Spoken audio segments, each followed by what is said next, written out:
Hello বন্ধুরা, দেখো আমার এটার ঘর। তো আমি কি রান্না করছি আজকে তোমাদেরকে দেখাবো, ঠিক আছে। এই দেখো গরমে এনেছি বেলের জুস খাবো, ঠিক আছে। এই যে দুটো বেল এনেছি, এই যে দুটো বেল আছে, বেলের জুস খাবো। তো পেটটা ঠান্ডা থাকবে, ঠিক আছে। আর কি রান্না করেছি তোমার দেখাবে। আমার অ্যাকচুয়ালি ফেভারিট রান্না হচ্ছে, আমি খুব খেতে ভালোবাসি। আমার বয়ের নিয়ে এসে দিয়েছে, বয়ের নিয়ে বলছে না ঝুমা তোমার ফেভারিট জিনিস নিয়ে এসেছি, ঠিক আছে।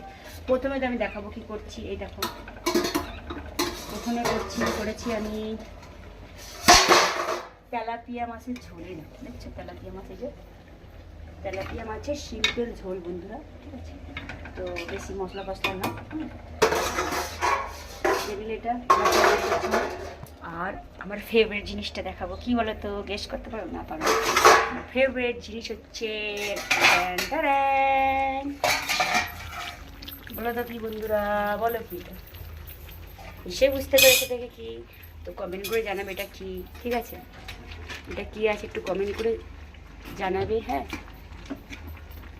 দেখো কি এটা, কমেন্ট করে একটু জানাবে কি আছে। দেখছো যে তেলাপিয়া মাছ হচ্ছে, এটা কি হচ্ছে, এটা কি আছে একটু কমেন্ট করে জানাবে, ঠিক আছে। তো এটা আমার ফেভারিট, আমার বর নিয়েছে, বলছে জুমা তোমার ফেভারিট জিনিস নিয়ে এসেছি, তাড়াতাড়ি রান্না করো। তো এটা কি আছে তোমরা কমেন্ট করে জানাবে, ঠিক আছে। তো টাটা বন্ধুরা, আমি বন্ধ করছি, আমি ছোট্ট ব্লগ ছাড়ছি। তো সবাই দেখে একটু লাইক কমেন্ট শেয়ার করবে, ঠিক আছে। এত এডিট ফিডিট পারি না বন্ধুরা, যা পারছে তাই করছে, এই রান্না হচ্ছে, ঠিক আছে। তো দেখে একটু লাইক কমেন্ট শেয়ার করবে। তো টাটা, বাই বাই, ভালো থাকবেন।